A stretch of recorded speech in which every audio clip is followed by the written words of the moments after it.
जिन्होंने ये साबित कर दिया है कि महाराष्ट्र में देवेंद्र ही धुरंधर हैं। निकाय चुनाव में महायुति की प्रचंड जीत हुई है। बीजेपी गठबंधन ने एक तरफा जीत दर्ज की है। 25 या उससे ज्यादा मेयर बीजेपी गठबंधन के बनते हुए साफ तौर पर दिख रहे हैं। और सबसे बड़ी और महत्वपूर्ण बात है बीएमसी से 28 साल लगभग 3 दशक से चला आ रहा ठाकरे परिवार का वर्चस्व भी अब खत्म होता हुआ दिखाई दे रहा है। और इतिहास में जो हुआ उसके विपरीत पहली बार भारतीय जनता पार्टी अपना मेयर अब मुंबई में भी बनाने जा रही है। इसके साथ ही अब बहुत सारे सवाल खड़े हो गए हैं। ठाकरे परिवार की राजनीति का क्या होगा? उद्धव ठाकरे और राज ठाकरे एक साथ आए थे, उसके बावजूद नतीजे ऐसे कैसे रहे? मनसे का प्रदर्शन बहुत निराशाजनक रहा। 20 से ज्यादा शहरों में उसका खाता नहीं खुला। शरद पवार की पार्टी की स्थिति भी बहुत अच्छी नजर नहीं आई है। तो वहीं बात करें कांग्रेस की तो उसका प्रदर्शन भी निराशाजनक रहा है।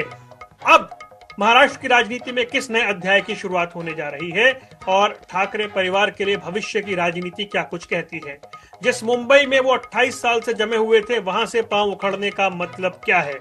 अब उनके भविष्य में राजनीति में क्या कुछ बचा है और राज ठाकरे की राजनीति में क्या वाकई कुछ बचा है या वो अपने बयानों को लेकर चर्चा में रहते हैं? उनकी सियासत क्या समापन की ओर है? क्योंकि लोकसभा विधानसभा के प्रदर्शन के बाद इन चुनावों में जो लोकल चुनाव हैं उनमें भी स्थिति बहुत खराब रही है। देवेंद्र फडणवीस और एकनाथ शिंदे की जोड़ी नंबर 1 बनकर उभरी है और इन चुनावों ने यह दिखाया है कि चुनाव प्रबंधन में बीजेपी की कोई सानी नहीं है। आज इस पर चर्चा करेंगे कई खास मेहमानों के साथ, लेकिन सबसे पहले आपको सुनवाते हैं कि भाजपा की ओर से और शिवसेना उद्धव गुट की ओर से क्या प्रतिक्रिया इन नतीजों पर रही है। देखिए, बात ऐसी है कि मुंबई जैसे शहर में जो वोटिंग पैटर्न चलाया सरकार ने, ये बेहद गंभीर बात है। हजारों लोगों के नाम गायब रहे जिसने विधानसभा में वोट किया है और ऐसे एरिया से गायब हो गए जहां शिवसेना को या महाराष्ट्र नवनिर्माण सेना को या कांग्रेस को वोट हुए। वहां से हजारों लोगों के नाम गायब हो गए। ये पहली बात। दूसरी बात, ईवीएम मशीन बार बार बंद होती रही बहुत से प्रभावों में। जहां राष्ट्रवादी कांग्रेस को बटन दबाया गया वहां कमल के ऊपर लाइट ऑन होती है। वैसा मशाल का हो गया, वैसा इंजन का हो गया। और चुनाव आयोग के जो लोग हैं वो हमारी शिकायत सुनने को तैयार। महाराष्ट्र नगर निगम में भारतीय जनता पार्टी और हमारे गठबंधन सहयोगियों के साथ महायुति ने शानदार सफलता अर्जित की है। ये दर्शाता है कि प्रधानमंत्री श्री नरेंद्र मोदी जी के नेतृत्व में भाजपा और एनडीए के प्रति स्वीकार्यता उत्तरोत्तर बढ़ रही है। बहुमत पाया था। आज देश के और संभवतः एशिया के सबसे बड़े नगर निगम BMC, Brihan Mumbai municipal corporation में जो अभूतपूर्व सफलता भाजपा, एनडीए और वहां महायुति को मिली है, उसके लिए हम महाराष्ट्र की जनता का, महाराष्ट्र के मतदाताओं का भारतीय जनता पार्टी की तरफ से धन्यवाद देते हैं। और हमारे साथ कई खास मेहमान जुड़ रहे हैं जिनके साथ आज की बातचीत को आगे बढ़ाएंगे। हमारे साथ भारतीय जनता पार्टी के प्रवक्ता अली दारूवाला साहब जुड़ गए हैं। कांग्रेस का पक्ष रखेंगे मुन्ना खान, घनश्याम दुबे शिवसेना के प्रवक्ता उद्धव गुट से, और शरद नायक साहब इस पूरे मामले पर, इस सियासी नतीजों पर अपनी रोशनी डालने के लिए हमारे साथ मौजूद हैं। आप सभी का बहुत बहुत स्वागत है। अली दारूवाला साहब, आपने सुना संजय राउत को, हालांकि देवेंद्र फडणवीस कहते हैं कि उनका जिक्र बार बार मत करिए। ये जीत क्या महाराष्ट्र में भाजपा को लंबे समय तक स्थापित करने वाली जीत है? बीएमसी में भाजपा मेयर बनाती है, एकनाथ शिंदे के साथ इक्वेशन, इन तमाम बातों के बीच में ये नतीजे क्या बता रहे हैं? नमस्कार वरुण जी, आपको, मेरे प्रिय पैनल मुन्ना साहब, शरद और जो हमारे शिवसेना यूबीटी के प्रवक्ता, आप सब लोग को नमस्कार। मैं सब में पहले मेरा डिबेट शुरू करने के पहले ये कहता हूँ, खुशी तो बेशक है, बहुत ज्यादा खुशी है, मगर दुख इस बात का भी है, उद्धव बाला साहेब ठाकरे जी, जो वंदनीय बाला साहेब ठाकरे जी के लड़के थे, जो 32 इयर्स हमारे साथ सरकार में थे, उनके वजह से उनका हैंड होल्डिंग करके बीजेपी महाराष्ट्र में राजकारण में सक्रिय हुआ। आज हमें अकेले जाना पड़ रहा है, एकनाथ शिंदे जी के सहयोग के साथ हमें सरकार स्थापना करना पड़ रही है यहाँ पे, मगर इस बात का खेद तो हमें बिल्कुल रहेगा। मगर इसके साथ चलते हुए बेशक एक पॉलिटिकल पार्टी है, हमारी सत्ता वहां पे आ रही है। It is the largest corporation, Asia का सब में बड़ा कॉरपोरेशन, 75,000 करोड़ का बजट है। वो हाथ में आना तो हमें कार्य करने के लिए ये एक बहुत बड़ा व्यासपीठ, एक बहुत बड़ा स्टेज है यहाँ पर।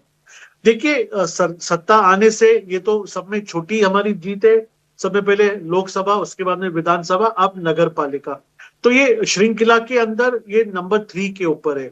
सरकार तो केंद्र में है, स्टेट में है, और आप जाके नगर पालिका निगम में भी हमारी सरकार आ चुकी है। ये साथ में चलते हुए हमें और जिम्मेदारी, यानी सरकार के ऊपर देवेंद्र फडणवीस जी, एकनाथ शिंदे, मोदी जी के ऊपर जो जनमानस है, उन्होंने बहुत ज्यादा विश्वास प्रकट किया है। इससे हमारी जिम्मेदारी इतनी ज्यादा बढ़ जाती है, हम अकाउंटेबल होते हैं। हाँ, इस बात की खुशी हमें बेशक है कि हमारे सामने विपक्ष के तौर पे उद्धव बाला साहेब ठाकरे जी है, राज ठाकरे जी है, जो मुंबई को अच्छी तरह से जानते, और वो हमें सहयोग करेंगे। अगर हमारे हाथ से कोई गलती होती है नगर निगम के अंदर, तो वो हमें मार्गदर्शन करेंगे। और एक अच्छा स्ट्रांग विपक्ष रहना, ये एक हेल्दी राजनीति के लिए एक अच्छी बात है ये। जी, दारूवाला साहब, ये कई बार हुआ कि जो महाराष्ट्र की सत्ता है वो कांग्रेस के पास, एनसीपी के पास या आपके पास रही, लेकिन क्योंकि बीएमसी शिवसेना के पास था, इसलिए उनकी पकड़, उनका वर्चस्व, उनकी तूती वहां बोल रही थी। बीएमसी से बेदखल होना, ये किस तरीके से आप देखते हैं, और आपका काबिज हो जाना, तो फिर महाराष्ट्र की सियासत में क्या नया चैप्टर ओपन हुआ है? देखिए, सबसे पहले मुंबई के बारे में मैं कहना चाहता हूँ। मुंबई ने उसी को सत्ता दी है, उसी को महापौर बनाया है, जिसने सनातन को, हिंदुओं को और मराठी मानुस के मुद्दे को और हिंदुओं के विचारधारा को लेकर आगे बढ़ा है। क्योंकि ये जो बॉम्बे का स्थापना हुआ, संयुक्त महाराष्ट्र के बनते जो मुंबई की स्थापना हुई है, वहां पे प्रबोधनकार ठाकरे जी का जो सहयोग है, मुंबई की जो राजनीति है उसके अंदर, बॉम्बे प्रोविंस का फॉर्मेशन के अंदर ठाकरे परिवार का पहले दिन से सक्रिय रहना, ये इसको कोई डिस्काउंट नहीं कर सकता। मगर मेन विचारधारा से, सनातनी विचार से और हिंदुओं की जनहित की बात नहीं करने के वजह से आज ठाकरे परिवार को सत्ता से बाहर बैठना पड़ा है। हमने यही कहा था, जो हिंदू के हित की बात करेगा वो मुंबई पे राज करेगा, मगर हमने ये नहीं कहा था कि हिंदू के हित के साथ साथ में जो बाकी के वहां पे जो वर्ग है उनको साथ में लेके हम नहीं चलेंगे। आज 20%, 20% मुस्लिम पॉपुलेशन बॉम्बे के अंदर है। सिर्फ उनका रहनुमा बनना, जाली की टोपी पहनना, औरंगाबाद में जाके वाहवाह करना, टीपू सुल्तान के साथ बैठ के उनकी वाहवाह करना, ये अपीजमेंट पॉलिटिक्स को महाराष्ट्र की तो छोड़ो, इंडिया की जनता ने इसको नाकारा है। Appeasement of none and development of all, ये मोदी जी की विचारधारा है। But at the same time दो चीज बाय हैंड इन हैंड चलती है, एक तो सनातन और विकास। ये जिसके हाथ में ये दोनों विचारधारा है, वही ये देश के ऊपर सरकार बना सकता है और ये देश का विकास कर सकता है। ठीक है, गुड इनफ। तो आगे बढ़ते हुए जरा अब शिवसेना के रुख को तो जान ही लेते हैं, और हमारे साथ शिवसेना के प्रवक्ता घनश्याम दुबे जी, शिवसेना उद्धव गुट के प्रवक्ता, क्योंकि ये कंफ्यूजन वहां हो जाता है, वो है ये क्या से क्या हो गया दुबे जी, आखिरी किला ढह गया, ये कहना अतिशयोक्ति तो नहीं है। 28 साल का राज, दोनों भाई 2 दशक के बाद एक मंच पर एक साथ आ गए, ठाकरे ब्रदर्स एकजुट हो गए, लेकिन उसके बावजूद ऐसे परिणाम आए हैं कि भाजपा पहली बार बीएमसी में अपना मेयर बनाने जा रही है। अब क्या बचा कहने को और करने को? जी गोयल जी, आपको नमस्कार। सबसे पहले हमारे आदरणीय अली दारूवाला जी को मैं बहुत बहुत बधाई देता हूं कि उन्होंने बीएमसी में सत्ता हासिल की, चुनाव जीते। और सभी कैंडिडेट जितने भी प्रत्याशी चुनाव जीते हैं, मैं अपनी तरफ से, पार्टी की तरफ से सबको बधाई देता हूं। गोयल जी, मुंबई बीएमसी चुनाव में अगर उद्धव जी ने एक पार्टी से नहीं लड़ा, उद्धव जी ने दो दो पार्टियों से लड़ा। एक तो जो हमारे परिवार के थे, हमारे परिवार को तोड़े, टूट कर गए उनसे, और दूसरा भारतीय जनता पार्टी जो नेशनल लेवल की पार्टी है उनसे। तो दो लोगों से लड़ करके हमने महानगर पालिका में अपने दम पर 65 सीटें जीती है, 65 सीटें। मनसे को मिला देते हैं तो 75 सीटें होती हैं। इसके पहले जब चुनाव हुआ था तो उसमें हमारी पार्टी ने 84 सीटें जीती थी। तो लगभग हम महानगर पालिका में, ठीक है, हम सत्ता में नहीं आए, क्योंकि जब पार्टी या परिवार टूटता है गोयल जी, तो सबको मालूम है कि नुकसान अपना होता है, फायदा तीसरा लेता है। तो वो भारतीय जनता पार्टी करने में कामयाब हुई, और भारतीय जनता पार्टी हमेशा से अपने चरित्रों का उदाहरण इसी ढंग से दिया है। रही बात है कि और जीत जो हुई है, मैं वो भी बताना चाहता हूं, जीत जो हुई है वो पार्टी की नहीं हुई है, वो पैसा और ईवीएम की हुई है। मैं एक एग्जाम्पल देना चाहता हूं, मागाथारे विधानसभा प्रभाग क्रमांक 3 का, जहां से राज्य मंत्री श्री प्रवीण दरेकर जी के छोटे अनुज श्री प्रकाश दरेकर जी चुनाव लड़े थे। वहां पर 26,000 कुछ वोट गिरा था। 26,000 कुछ वोट गिरने के बाद जैसे ही 19,000 मतों की गणना हुई गोयल जी, वैसे ही वहां पे डिक्लेयर कर दिए कि प्रकाश दरेकर विजयी हो गए। फिर हमारी कैंडिडेट रोशनी गायकवाड़ जी वहां पर जो है ऑब्जेक्शन लिया, उनसे लड़ाई किया, फिर ऊपर से फोन आया, आरओ वगैरह सब बिके हुए थे। फिर रिकाउंटिंग हुआ तीसरे का, फिर रिकाउंटिंग हुआ तो तीसरा ईवीएम खोला गया, जिसमें उन्होंने 2,200 वोट से फिर उनको विजयी बनाया गया, पहले 4,000 वोटों से। और जितने भी कैंडिडेट हारे हैं वो 4,000, 4,500, 4,000 ऐसा सेटअप बना करके रखा गया था। तो मैं ये नहीं मानता कि यहाँ मुंबई की जनता ने इनको संपूर्ण मतदान किया है या संपूर्ण आशीर्वाद दिया है। यहाँ पर पैसा और ईवीएम दोनों ने तो ये पैसा और ईवीएम, घनश्याम दुबे जी, ये तो लातूर में भी चल जाता, लातूर में क्यों नहीं चला? वहां क्यों जीत गए आप लोग या कांग्रेस? देखिए कांग्रेस वहां पर पहले से मजबूत है, कांग्रेस वहां पर जीती, कांग्रेस का वहां पर ईवीएम तो वहां भी चल जाती ना दुबे जी।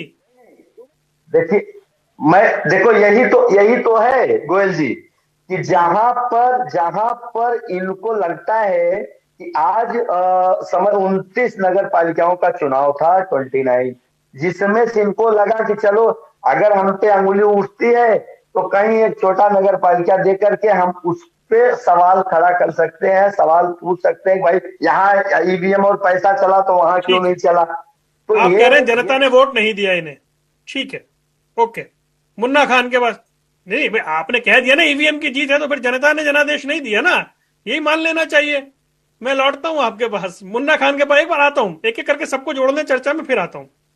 मुन्ना खान जी, ये भगवा सुनामी, ये देवेंद्र फडणवीस धुरंधर, और ये जैसा माहौल वहां दिख रहा है बीएमसी से लेकर के और बड़ी बड़ी नगर पालिका, नागपुर, ठाणे, ये हो क्या गया भाई? और कांग्रेस के साथ क्या चल रहा है? मतलब क्यों इतने समय से कहीं जीत नसीब नहीं हो रही है? देखिए, जिस तरीके से सरकार का रवैया रहा है, मेरी आवाज जा रही है? बहुत बढ़िया से आ रही है। हाँ, मैं कह रहा हूँ जिस तरीके से सरकार का रवैया रहा है, और पहले भी कई विपक्ष के नेताओं ने सवाल उठाया है कि अब चुनाव कराने का कोई फायदा नहीं। जिस तरीके से किसी कैंडिडेट के प्रत्याशी को धमकाना और किसी कैंडिडेट के प्रत्याशी पे दबाव बनाना का आप बैठ जाइए, तो मैं समझता हूँ चुनाव ये निष्पक्ष हुआ नहीं। मित्र हमारे अभी सही कह रहे थे कि चुनाव अगर कराना है तो निष्पक्ष चुनाव कराए, नहीं तो चुनाव ही बंद करवा दीजिए, आप पूरे जीत घोषित कर लीजिए। जिस तरीके से वहां पे जिस कैंडिडेट को कहा गया आप हार गए, 2 घंटे बाद बुला के फिर उसे सर्टिफिकेट दिया गया, नहीं आप जीत गए, आप जीत रहे हो, तो ये कब तक चलेगा? ये सवाल आज देखिए लोकतंत्र पे कहीं ना कहीं सवाल खड़ा हो रहा है कि लोकतंत्र को कुचलने की कोशिश जो भारतीय जनता पार्टी कर रही है, जो चुनाव आयोग को पाले में रख करके चुनाव करवाना और सारे सीटों पे अपने कैंडिडेट को जितवाना और जनता के वोट का कोई भी वैल्यू आज नहीं, और ईवीएम की सेटिंग वो 100% अब सही माना जा रहा है। मैं ये हर हर हर पहलू पे आपका विरोध हो रहा है, किसान विरोध कर रहा है, जवान विरोध कर रहा है, महिलाएं विरोध कर रही है, व्यापारी विरोध कर रहा है, तो मैं कह रहा हूँ वोट दे कौन रहा है? मुन्ना भाई, वोट मुन्ना भाई मैं इतनी जल्दी टोकना नहीं चाहता था। ये आप जनता को बताएंगे कि ईवीएम ठीक नहीं है, तो उसी महाराष्ट्र में आपकी सहयोगी सुप्रिया सूले सदन में खड़ी होकर कह रही हैं कि इसी ईवीएम से मैं 4 बार जीत कर आई हूं। पहले अपने साथियों को तो कन्विंस करिए कि ईवीएम का विरोध करना है या नहीं करना है, जनता के बीच तो बाद में जाइएगा।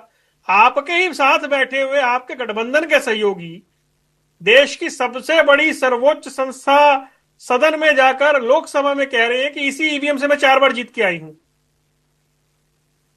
अभी हमारे मित्र घनश्याम जी से आपने सवाल पूछा कि वो धूले में आपने कैसे जीत गए, धूले में आप क्यों नहीं जीते? मैं कह रहा हूं एक चोर की परिभाषा होती है, वो सभी सीटों को खाया नहीं करते और सभी पर्स से पैसे चुराया नहीं करते। भारतीय जनता पार्टी इसी नीति पे चल रही है। अगर सुपड़ा साफ कर दे, हंसने की बात नहीं है वरुण जी, मैं तो कहता हूँ आप मेरे सवाल को टाल गए मुन्ना भाई। हंस नहीं रहा मैं हंस नहीं रहा। मैंने आपसे कहा सुप्रिया सूले आपकी सहयोगी जब वो सदन में खड़े होकर कह रही कि इसी ईवीएम से मैं 4 बार जीत कर आई हूं, तो आप उन्हें कन्विंस करिए पहले। नहीं, मैं पहले यही बात तो आपको उनके सवालों के आपके जवाब देके समझा तो, और आपको बता तो रहा हूं मैं कि चोर सारे पर्स के पैसे नहीं चुराता, एक दो नोट छोड़ देते ताकि लांछन न लगे और समझे कि खर्च हो गए होंगे पैसे। तो यहाँ पे चोर बुद्धि, छल बुद्धि, चलक बुद्धि, ये 3 बुद्धियां चल रही है तीनों की तरफ से, शाह, शहनशाह और चुनाव आयोग। ये देखिए परिणाम होता क्या है। बहुत वो उनके लाठी में आवाज नहीं है, देर थोड़ा जरूर है, अंधेरा नहीं है। ये आवाज आएगी जरूर, लाठी पड़ेंगे जरूर। जिस तरीके से आज मत का हनन होना, मत के अधिकार को हनन किया जा रहा है, विरोधी दलों को दबाया जा रहा है, विपक्ष को बोलने नहीं दिया जा रहा है, विपक्ष को चुनाव लड़ने के लिए खड़ा नहीं होने दिया जा रहा, ये सब तमाशा देखा जा रहा है। जिस तरीके से हमारे राष्ट्रीय नेता राहुल गांधी जी कह रहे हैं कि जैन जी जिस दिन जग गया उस दिन आपको फिर 70 साल भारतीय जनता पार्टी दिखेगी नहीं देश में, ये भी मैं आपको बता दे रहा हूँ। ओके, शरद नायक साहब, अब आपने सभी को सुन लिया। यूबीटी, शिवसेना, यूबीटी और कांग्रेस, मतलब वो एक फिक्स लाइन है कि जी चुनाव में गड़बड़ हुई है, वोट बटन कोई दबाया गया, वोट कहीं डल गया, वोट कट गए। ये बात वो विधानसभा चुनाव में कह रहे थे, ये बात वो आज भी कह रहे हैं। इससे बीजेपी की सेहत पे कितना असर पड़ता है? और अगर इसी फॉर्मूले को लेकर आगे चलते रहेंगे तो क्या ये कामयाबी मिल जाएगी क्या, या फिर इनको आत्ममंथन करना होगा कि हम हार क्यों रहे हैं? करना नहीं चाहिए, एक्चुअली उसे लाना भी नहीं चाहिए, मुझे ऐसा लगता है। एक राजनीतिक विश्लेषक के होते हुए मैं इसकी समर्थन नहीं कर सकता हूँ। एक बाकी रहा, मुन्ना भाई कुछ बोल रहे थे कि ईवीएम मशीन का प्रॉब्लम है, बाकी और कुछ इसमें चैनलों में मैं सुन रहा था इंक का प्रॉब्लम है। लेकिन देखिए, इलेक्शन कमीशन को ये सब साबित कौन करेगा? ईवीएम खराब है या ईवीएम में जोलजाल हो रहा है, प्रत्यक्ष रूप में या अप्रत्यक्ष रूप में कौन ये करेगा? उसको प्रूव कौन करेगा? तो अगर आप प्रूव नहीं कर सकते तो उसको भोगना होगा आपको, उसका आप पीछा आपका नहीं छोड़ सकता वो, नहीं तो आपके पास दूसरा कोई तंत्र होना चाहिए। तो दोनों नहीं है तो आपको उसको फॉलो करना पड़ेगा। तो इलेक्शन ही लड़ लेते अच्छी तरह से। कांग्रेस की कितने नेता लोग इधर आए अभी इलेक्शन लड़ने के लिए? क्या राहुल गांधी आए? क्या प्रियंका गांधी आई? क्या खड़गे साहब आए? कोई शीर्ष नेतृत्व दिल्ली से आया नहीं इधर लड़ने के लिए। तो बीजेपी तो उनका तो रोज का बिजनेस है इलेक्शन लड़ना, हर टाइम लोगों से कनेक्टेड थे। हाँ, ये बात सच है, इलेक्शन में इलेक्शन कमीशन ने सरकार को जैसा चाहिए वैसा रूप से काम किया है, वो दिखता भी था, मैंने खुद देखा है।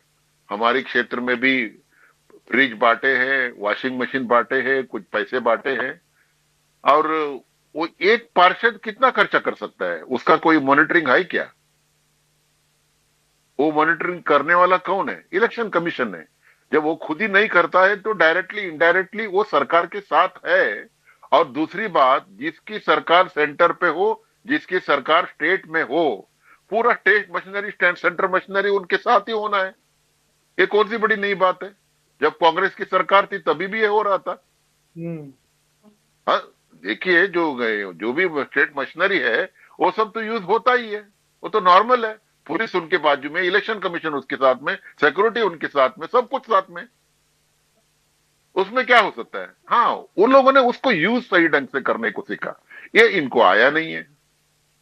और दूसरी बात, बाकी रहा राज ठाकरे और उद्धव ठाकरे जी का। देखिए 20 साल तक आप लोग साथ में नहीं थे।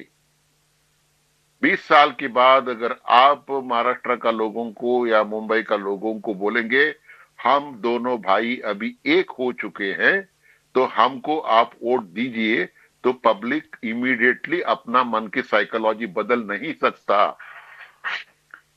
क्योंकि लोगों का दिल में कुछ डेवलपमेंट जो प्रेजेंट सरकार करती है या कुछ स्कीम इंट्रोड्यूस करती है, लाड़की बहन योजना, जो 5 किलो राशन का और कुछ पैसे किसानों का अकाउंट में अगर पैसा डाला जाता है तो कहीं ना कहीं इसका बहुत पब्लिसिटी होता है, वोट में वो कन्वर्ट होता है।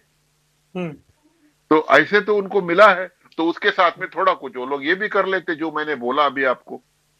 तो अगर ऐसा है तो कांग्रेस का कितना पार्टी के लोग ये चलाया, कैंपेन चलाया इधर, और आज सिर्फ 15 सीट पे अटक के बैठ गया। क्यों? क्या हो गया? और दूसरी बात, जो राज ठाकरे अगर अभी आकर के समझो उसने ज्वाइन किया तो ब्रदरली मिला, वो ठीक था, संबंध बढ़ा, लेकिन इलेक्शन में उसको कन्वर्ट किया वो संबंधों को। उधर ही जितने लोग परप्रांतीय प्रांतीय लोग जो सुने थे, भोगे थे, या कुछ माइनॉरिटी या सेक्युलर वोट वाले, वो लोग सब जो थे वो लोग सब उद्धव के तरफ रखे थे पहले। अभी इस टाइम वो लोग अपना मन बदलने को मजबूर हो गया। ठीक है, ओके। आपने बताया कि भाई मेहनत का कोई विकल्प नहीं है। कांग्रेस ने कितना सीरियसली चुनाव लड़ा, उस पर नायक साहब सवाल उठा रहे हैं। सेंटर की लीडरशिप कहां थी? ये बड़े वैलिड से पॉइंट है, मैं इस पे लौटता हूं। लेकिन दारूवाला साहब, 2-3 बातें हैं। आपकी जो जीत है उसे संदेह के घेरे में खड़ा कर रहे हैं आपके साथी। ईवीएम और नाम कट गए, बटन दबाया, वोट किसी और को गया, और मनी पावर, आपके पास सारे संसाधन हैं, आपसे कौन मुकाबला करेगा भाई? देखिए, ये कहना इतना गलत है। यहाँ पर ये चीज की हमको आदत है, चौकीदार चोर है, संविधान बदली होने वाला है, ईवीएम मशीन टैंपर्ड है, वोट चोरी, ये सारे चीजों को एसआईआर से लेके हर एक चीज, हर एक विकल्प ये लोग ने आजमा के बैठ चुके हैं, और अभी कुछ बोलने का बचा नहीं है। आप ये लोग कह रहे हैं कि अब पैसे बटे। देखिए साहब, यहाँ पर पैसा बांट के, पैसा देकर अगर हमको वोट जीतना होता तो हम लोग आज इतने ह्यूमिलिटी के साथ में बैकफुट के ऊपर जाके, ग्राउंड लेवल के ऊपर जाके, अगर यही सब संसाधनों को लेकर अगर हमको इलेक्शन जीतना था तो इतना डेवलपमेंट का काम, अकेले भारत में एक जो सड़क की जाल बिछाई है उसका काम, ट्रेन का काम, एयरपोर्ट्स का काम, हर नल में जल का काम, हर सर के ऊपर छत का काम, और नॉन अपीजमेंट ऑफ 2 मिनट दीजिए, बात कंप्लीट कर ले फिर आता हूँ। हाँ जी, दारूवाला साहब आ रहा हूँ, एक बार कंप्लीट कर ले। नहीं थे, हम लोग हमारे घर में बैठ जाते थे। देखिए यहाँ पर वरुण जी, भारतीय जनता पार्टी, ये एक उनके पास एक टेक्निक है, और वो टेक्निक ये है कि आप जनमानस के पास अपने वो टेक्निक बता दीजिए भाई, लोग परेशान हैं। कौन सी जादू की छड़ी है आपके पास कि आप नहीं हारते हैं? देखिए, यहाँ पे महाराष्ट्र के अंदर एकनाथ शिंदे, देवेंद्र फडणवीस जी ने जो धरती पे उतरकर जमीनी तौर पे जो काम किया है, लोगों के जो बॉम्बे के अंदर पगड़ी मुक्त बॉम्बे, सर आज लाख लोग घर भाड़े के घर में रहते थे वहां पर। उनको पगड़ी की इतनी बड़ी परेशानी थी, वो रिसीट चेंज नहीं होते थे। एकनाथ शिंदे जी और देवेंद्र फडणवीस जी ने पगड़ी मुक्त मुंबई किया है। इसकी बात, विकास की ये लोग बात ही नहीं करेंगे। जैसा 4 साल के अंदर मैं आपको सिर्फ 4 हमारे फ्लैगशिप प्रोग्राम्स गिनाता हूं। 4 फ्लैगशिप प्रोग्राम्स। अटल सेतु, जो पूना से बॉम्बे जो व्यक्ति जाता था वो 4 घंटे लगते थे, आज वो 2.5 घंटे में वो बॉम्बे पहुंच सकता है। हजी अली से लेके बांद्रा तक हमने जो अंडर द सी जो टनल बनाया, आज 20 मिनट के अंदर वो आप उसको क्रॉस कर सकते। कोस्टल रोड को इनको दिखता ही नहीं है। महालक्ष्मी का जो रेस कोर्स है, 300 एकर्स ऑफ लंग्स बॉम्बे के सिटी के अंदर, आज मुंबई श्वास नहीं ले सकती थी। प्रदूषण का लेवल इतना बढ़ चुका था, वो ब्लूप्रिंट, केवल ब्लूप्रिंट पेपर के ऊपर ही था, उसको लाके उसको मटेरियलाइज करने का काम ये सरकार ने किया। ये सारे जो हमारे डेवलपमेंट है, आप इंटरनेशनल एयरपोर्ट की तो बात ही मत करिए। आज जो जेएनपीटी के अंदर जो इंटरनेशनल एयरपोर्ट बॉम्बे को मिला है, वहां के लोगों को जो सुख सुविधा मिली है, उसके चलते हुए उन्होंने वोटिंग भारतीय जनता पार्टी को किया है, हमारे सहयोगी दल एकनाथ शिंदे जी को किया है, और एक्सटीरियर के अंदर अजीत पवार जी को किया है। ये ट्रिपल इंजन सरकार एकदम ईमानदारी से और सच्ची प्रामाणिकता से काम कर रही है। और ये पैसे का क्रॉस है। फिर आता हूं मैं आपका। नायक साहब कुछ कहना चाह रहे हैं जी? नायक साहब प्लीज क्विक।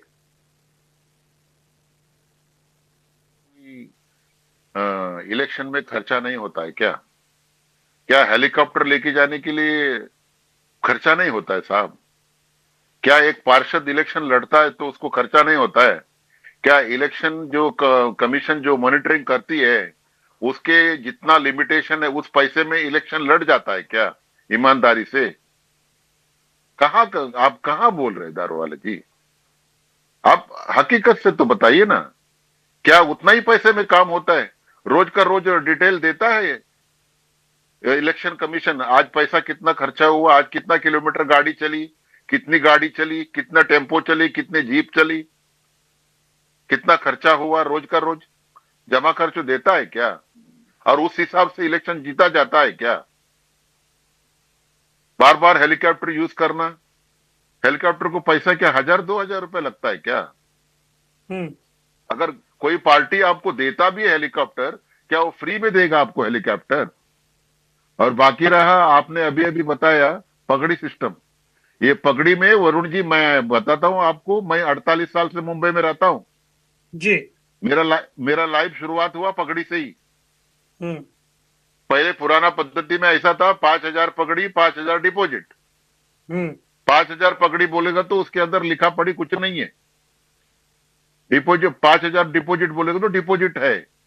और बहुत साल से बॉम्बे में ऐसा बहुत सारा पगड़ी बिल्डिंग है, और उसके अंदर टेनेमेंट्स भाड़ा आज भी 10 रुपए, 20 रुपए, 40 रुपए, 100 रुपए दे रहे हैं। और वो बिल्डिंग रिकंस्ट्रक्शन में, रिडेवलपमेंट में जाना चाहता है, लेकिन उसके अंदर ओनर परमिशन देता नहीं है टेनेंट्स को। इसके लिए सरकार ने ये कायदा लेके आया, क्योंकि इसके अंदर लाखों करोड़ों अब्जों रुपए का करप्शन होने वाला है। कोई दया माया करके नहीं किया है, इतना लैंड फ्री होने वाला है। हम आज के चुनाव पर लौटते हैं। ये विषय जो है इस पर किसी दिन चर्चा जरूर रख लेंगे। जी पगड़ी का सिस्टम बताया, इसलिए मुझे जवाब देना पड़ा सर। ओके, मैं जरा वापस आज के चुनाव के एनालिसिस पे आता हूं। घनश्याम दुबे जी, आप ये बात कह के कि जी इनके पास धनबल है और इन्होंने चुनाव में गड़बड़ कर दी, क्या आप कहीं चुनाव के आत्ममंथन से तो नहीं बच रहे हैं? वो पार्टी जो बाला साहब ठाकरे की पार्टी, हार्डकोर हिंदुत्व वाली पार्टी, उसने धीरे धीरे अपनी आइडियोलॉजी से समझौता किया। ये मुंबई कर को स्वीकार नहीं है। फिर जैसा भी नायक साहब बता रहे थे, 20 साल से राज ठाकरे से दूरी, अचानक वो मंच पर आ गए। फिर उन्होंने जो संबोधन किया, अन्ना मलई को लेकर या दूसरी बातें की, कांग्रेस अनकंफर्टेबल थी राज ठाकरे के साथ। ये तमाम चीजों पर क्या आप लोग सोच रहे हैं? रणनीतिक चूक के बारे में कहीं बात कर रहे हैं आप या नहीं? पार्टी के साथ में रहने के बाद, अगर उन्होंने, जब हम लोगों ने अलायंस को वो माने नहीं कि मुख्यमंत्री 2.5 साल का, उसमें इन्होंने, हमने कांग्रेस के साथ गठबंधन किया। ऐसा नहीं है पार्टी एक अलग विचारधारा से कभी गठबंधन नहीं किया हो। हमारी विचारधारा हिंदुत्व की है, और उनकी विचारधारा जो हिंदुत्व के है दुनिया जानती है। और बाला साहब ठाकरे, हिंदू हृदय सम्राट पूज्य बाला साहब ठाकरे एक ऐसे नेता थे जो हिंदुत्व को लेकर के ही अपनी राजनीति प्रारंभ की थी, और उनके ही सुपुत्र उद्धव बाला साहब ठाकरे हैं। कभी उन्होंने हिंदुत्व नहीं छोड़ा।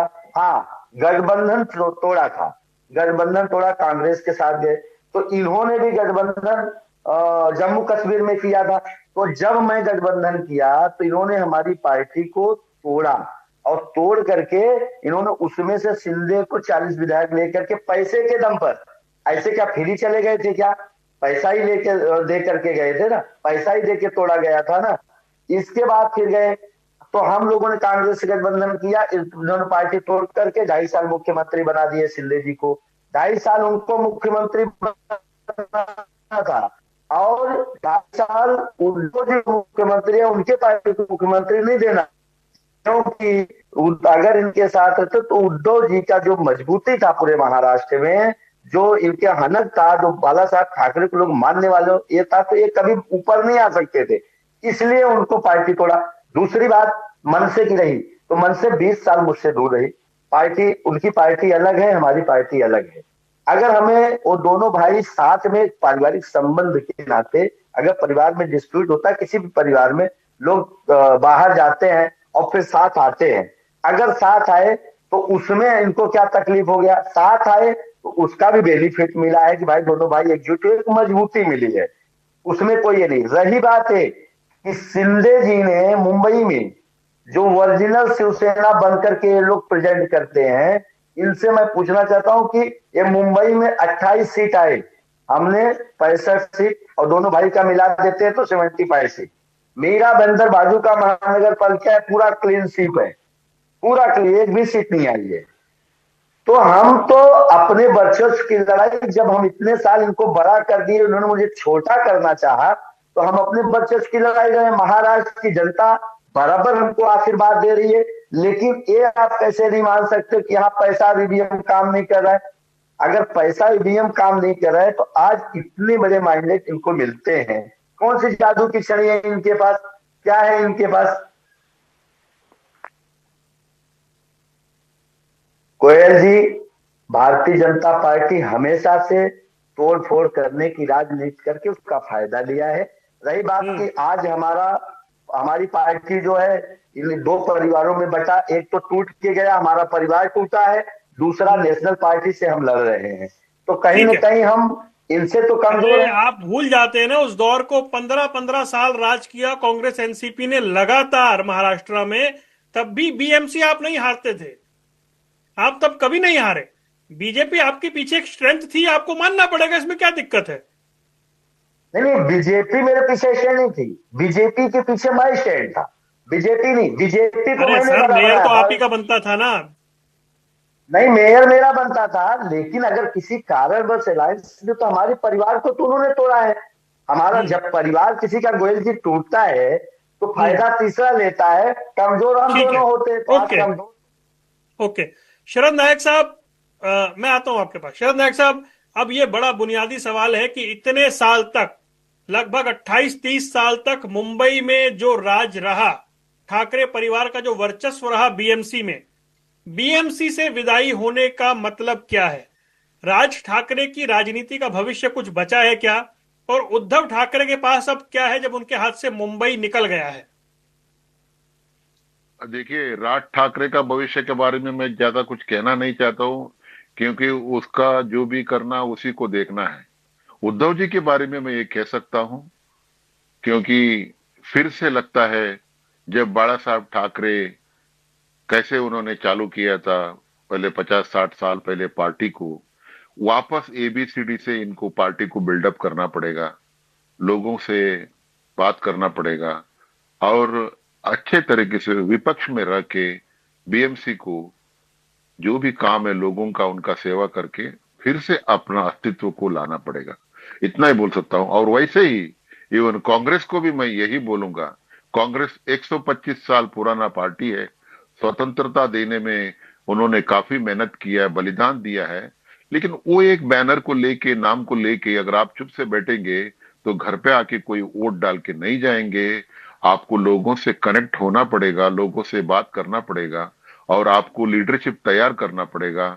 खाली दिल्ली का लीडरशिप से काम नहीं होगा, स्थानीय लीडर को आपको खड़ा करना पड़ेगा, तैयार करना पड़ेगा।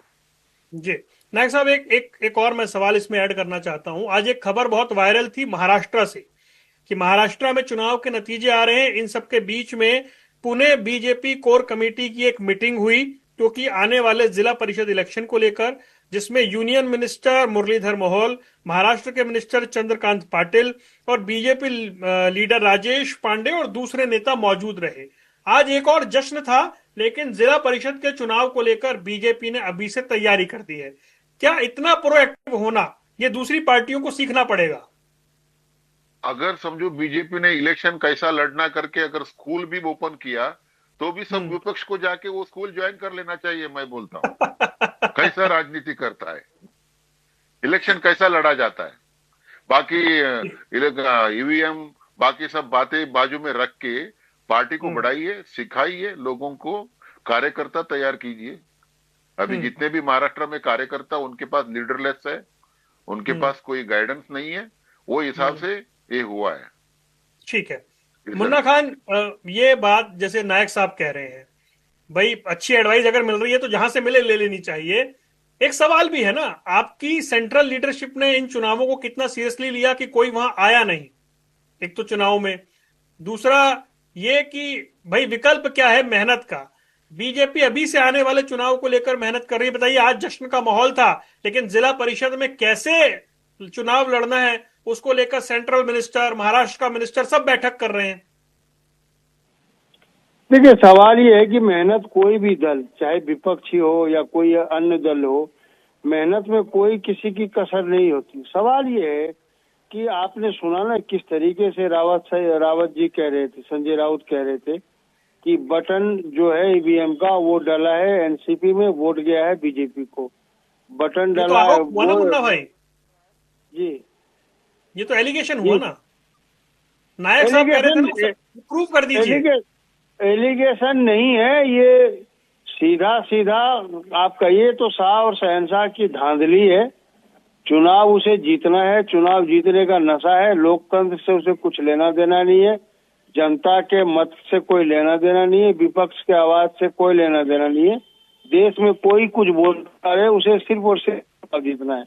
अब किस तरीके से जीता जाता है ये बीजेपी को पता है। मैंने आपको पहले भी कहा ना कि सरकार अगर बदल जाए ना, 70 साल तक लगातार बीजेपी कहीं दिखेगी भी नहीं आपको, सरकार में रहने की। मुन्ना भाई बड़े अच्छे प्रवक्ता हैं, वो सवाल को गायब कर गए जो नायक साहब ने पूछा और मैंने दोहराया। सेंट्रल लीडरशिप क्यों इंटरेस्ट उन्होंने नहीं लिया इस चुनाव में? नहीं, देखिए, एक प्रोटोकॉल होता है। अब निगम के चुनाव में आप कहेंगे कि राहुल गांधी, मल्लिकार्जुन खड़गे आए क्यों नहीं, ऐसा नहीं होता। एक प्रोटोकॉल होता है जो वहाँ के जो प्रदेश अध्यक्ष है, बाकी कार्यकर्ता है, दिल्ली की पूरी टीम गई हुई थी वहाँ। मैं भी खुद लगातार 13 दिनों तक रहा वहाँ, तो मैंने जो हालात देखे कि जो वोट का पक्ष था वो कांग्रेस के तरफ था और बाद में सीट जो गई वो बीजेपी में चली गई। देखिए, एक शेर है कि लश्कर भी तुम्हारा सरदार भी तुम्हारा, लश्कर भी तुम्हारा सरदार भी तुम्हारा, तुम झूठ को सच लिख दो अखबार भी तुम्हारा। आज मैं कहीं जाऊं, देश के किसी कोने में जाऊं, कितनी गुहार लगाऊं, छाती पीटूं, सर पटकूं, कुछ होने वाला नहीं है। जब तक केंद्र में भारतीय जनता पार्टी की सरकार है, मैं समझता हूं इसी तरीके चलता रहेगा। अब सवाल ये है कि आपने कहा कि एक्टिव मोड में रहती है बीजेपी। एक्टिव मोड में सभी रहते हैं। अब उत्तर प्रदेश में चुनाव है तो अखिलेश यादव जी एक्टिव मोड में नहीं है। बिहार में चुनाव था तो क्या तेजस्वी यादव, कांग्रेस पार्टी, राहुल गांधी ने अपना नाम नहीं ले रहे। तेजस्वी यादव मोड में है, ममता बनर्जी एक्टिव मोड में है। सर, कांग्रेस की बात बताइए ना। मैं कह तो रहा हूँ कि बिहार में जिस तरीके से राहुल गांधी जी ने मेहनत सर, बिहार में आप लोगों ने अनाउंस नहीं किया था तेजस्वी यादव को मुख्यमंत्री, लास्ट मिनट तक आपके टिकट पर आपके प्रभारी को घेर लिया गया था टिकट की अनाउंसमेंट होने के बाद। मैं तैयारी पूरी बता दूंगा कैसी तैयारी थी। आपके नेताओं ने खुद सामने आकर तैयारियों की पोल खोली थी। देखिए, कुछ तो एक क्वेश्चन शरद नायक करना चाह रहे हैं। जी शरद जी। भाई से यही कहना था, अगर बिहार का इलेक्शन भी आप कैसे लड़े, आखिरी तक उनको आपने चीफ मिनिस्टर कैंडिडेट माना नहीं है, जबकि आपकी वजूद बहुत कम था। आपको प्रैक्टिकली सोचना था। आप लड़ेंगे जीतेंगे वो बाद में की बात है, लेकिन जब उस वक्त आपका कितना सीट था वहां पर इलेक्शन से पहले, और बिहार आपने मेरे पॉलिटिक मेरे पत्रकारिता करियर का अकेला चुनाव है जहां पे सूची नहीं आई, लिस्ट नहीं आई कि कौन सी पार्टी से कौन सा उम्मीदवार लड़ेगा। ये गठबंधन की स्थिति थी। मुन्ना भाई उस पर बात नहीं करेंगे। और वो अपना क्या नाम है उनका, वो खुद ही मतलब प्रेस कॉन्फ्रेंस लेते हैं। लालू यादव एक जी ही का सीट बेटा पर तेजस्वी, गठबंधन के दो उम्मीदवार खड़े हो गए थे। हाँ खड़े हो गए थे। फ्रेंडली इलेक्शन भाई, बोलते हैं, क्या नाम मतलब देते हो नहीं, इसको? वो तो- फ्रेंडली इलेक्शन बोला जाए। आपके पास मुन्ना कंट्रोल भाई, नहीं था। मुझे आप एक चुनाव आप बता दीजिए हाँ, अगर जिसमें आप अगर पार्टी की कांग्रेस, ऑफिशियल सूची जारी ना हो गठबंधन की। देखिए, मैं आपको कह रहा हूँ बार बार गोयल साहब कि बीजेपी में भी यही हाल था। नीतीश कुमार को घोषित नहीं किया गया। चिराग पासवान के सीट पे जीतन राम मांझी के कैंडिडेट खड़े थे। जीतन राम मांझी के सीट पे चिराग पासवान के गृह कैंडिडेट मंत्री खड़े ने थे। कहा तो था कि पीएम और सीएम की वैकेंसी खाली नहीं है, और कैसे कहते? नहीं, पीएम और सीएम की वैकेंसी खाली नहीं था ये तो कहा, लेकिन सीएम नीतीश कुमार ही बनेंगे ये नहीं कहा था। वो तो भारतीय जनता पार्टी रही ओके कि नीतीश ओके कुमार लिया ओके मुन्ना भाई आता हूँ जी। अली दारूवाला साहब, ये बता दें आपकी जब तक आप लोग बैठे हैं आपके हाथ में वो क्या निजाम और ये बता रहे हैं, तो बोले कुछ होने वाला नहीं है, ऐसे चुनाव का कोई फायदा भी नहीं है। आपकी जीत को वो शक के दायरे में बताकर आपकी जीत का जश्न हल्का तो नहीं कर रहे हैं?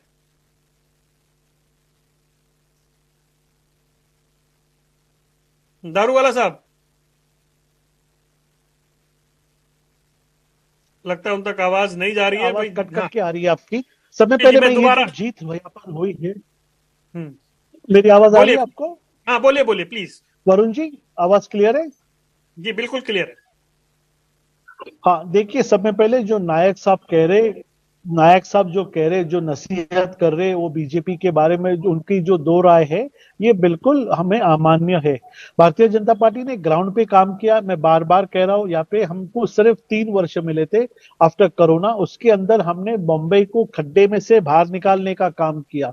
उद्धव ठाकरे जी की बस ये सरकार थी, ये 25 साल में से आखिरी के 5 साल उन्होंने घर में बैठ के ये शासन किया है। वो साउथ बॉम्बे में ज्यादा रुचि रखते थे, और यहाँ पर जो उन्होंने अचानक जो उनका एक विशेष समुदाय की तरफ जो प्रेम बढ़ चुका था, उसकी शिक्षा उनको भुगतना पड़ी है। यहाँ पर मैं यहाँ पे एकदम जिम्मेदारी के साथ कहता हूं, जो उनकी जो विचारधारा चेंज हो गई, और विचारधारा के चेंज होते हुए योगी जी ने जो कहा था, बटेंगे तो कटेंगे, ये विचारधारा को महाराष्ट्र के अंदर यहाँ के जनमानस ने एकदम सीरियसली लेकर उसको सामने रख के मतदान किया है। क्योंकि उद्धव जी का ये यू टर्न लोगों के साथ में हजम नहीं हुआ है। यहाँ पर मैं आपको एक बात स्पष्ट करना चाहता हूं।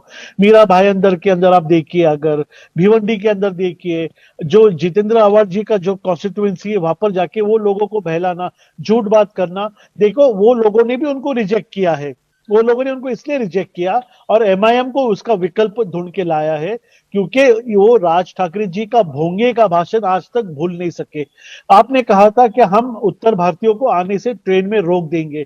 अमित ठाकरे साहब ने कहा था, अगर मेरे पिताजी सीएम बनते हैं तो महाराष्ट्र के अंदर एक भी उत्तर भारतीय आ नहीं सकेगा। तो ये सब चीज लोग जानते हैं।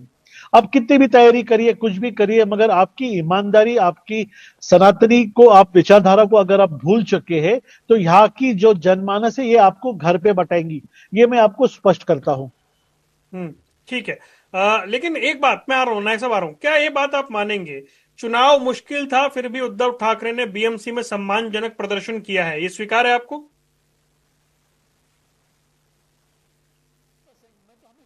जी, जो लेगेसी है, प्रबोधन काल ठाकरे जी की लेगेसी है, यहाँ पर जो उद्धव ठाकरे जी के आगे जो नाम है, राज ठाकरे जी का जो काम है, देखिए यहाँ पर ये जितने भी प्रवक्ता है, ये राज जी का नाम इतने सम्मान से लेते हैं। ये राज जी की जो स्टाइल ऑफ फंक्शनिंग है मुंबई के अंदर, लुंगी पुंगी तोड़म ताड़ी, पैर तोड़ देंगे, ये कोई भी उनके एक भी शान के खिलाफ बात नहीं कर सकते। मगर मैं यहाँ पे आपके चैनल पे ये कहता हूँ, राज जी हमेशा मन की बात, लोगों की बात, गरीबों की बात सामने रखते हैं। मगर इस वक्त उद्धव ठाकरे जी को उन्होंने ऊपर लाया, क्या उद्धव ठाकरे जी को उन्होंने नीचे लाया? ये आत्मपरीक्षण इनको आप करना पड़ेगा। हो सकता है कि अगर ये ठाकरे बंधु एक साथ नहीं आते तो उद्धव जी का प्रदर्शन इससे भी बेहतर हो सकता और था। बेहतर हो सकता मगर था। उनको घनश्याम मुस्लिम दुबे समुदाय ने इत्तेफाक